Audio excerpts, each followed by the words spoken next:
Hi, I'm Phillip, and I'm from Bournemouth Library. And today I'll be reading a story by Fiona from Southbourne Library. The name of the story is A Hope for Our Library. Let us begin. Once there was, once there wasn't, a small library in a small town in a green and rainy land. The library had been shut up to the people after its sole librarian had gone off to the war, and like endless others sent to fight, had not returned. At first sorrow and loss surrounded the library, but the good people of the town were dealing with a multitude of sorrows and losses, and were busy finding new ways to carry on their businesses and their lives with so many gone to war forever. There was no one with the time or the skills to reopen the library. The library became forgotten. Dust gathered thicker on the books with every day that passed. Mold and bookworms digested their paper, with thanks for the lack of disturbance. Mice made their nest in the newspapers, and tendrils of ivy found their way in, wound up table legs, and encircled the carved figurine of a woman captivated by the open book in her hands. Until one day a child was born who was destined to bring change. When the baby became a girl, her grandmother named her Hope and gifted her a book of tales. The book had been kept safely wrapped in fabric and placed deep in a chest, waiting for the right reader to come along. Hope devoured the book with delight, escaping into worlds of the imagination and returning, yearning for more. She would read whatever she could get her hands on, and as the people of the town came to know of her voracious appetite, they passed on any books they still had. Her friends multiplied, clamoring for her to read aloud again and again, requesting a story strange or funny or scary or sweet. And no matter how often her parents called her to come learn the family business, which she should be taking over in due course, as soon as she was free, she would return to her reading. It wasn't long before her bedroom could only be navigated by an elaborate series of hops and jumps, so full of tottering piles of books it had become.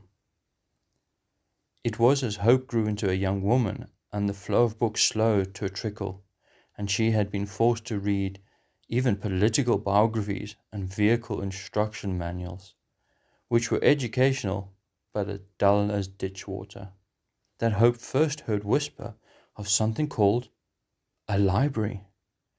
She could barely believe that the building she had passed on the street so many times could be hiding such exciting possibilities behind its drab frontage and boarded up windows.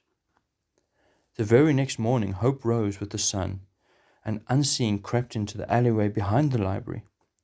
Neither the tall boundary wall, backyard of sharp scattered junk, or shielded windows could keep her out. Hope scrambled, jumped, clambered, and then prying off a board by one loose corner, tumbled through a window space and down onto the dusty floor. Peering into the gloom, she saw rows and rows of books, and her smile reached her ears. Behind the librarian's desk was another set of shelves, and here was the help that could make her plans a reality. She took down the books entitled Running a Library for Specialists in Easy Steps and Raising Funds in Difficult Times, and brandished them high in the air. First, a job possible without absorbing the contents of her new guides, she began to peel layers of ivy off to discover what statue stood atop the central table. She uncovered hands proffering a book, then a face expressing a feeling so dear and familiar to her that Hope felt moved to bend and kiss the eyes, which appeared to be gently closed, declaring, "Awake." At the slightest touch of her lips, the figurine began to glow, the light brightening and spreading over her whole body. Lit up from within, it looked like her eyes were open. Hope pulled the rest of the ivy away, revealing the touch-sensitive lamp's cord.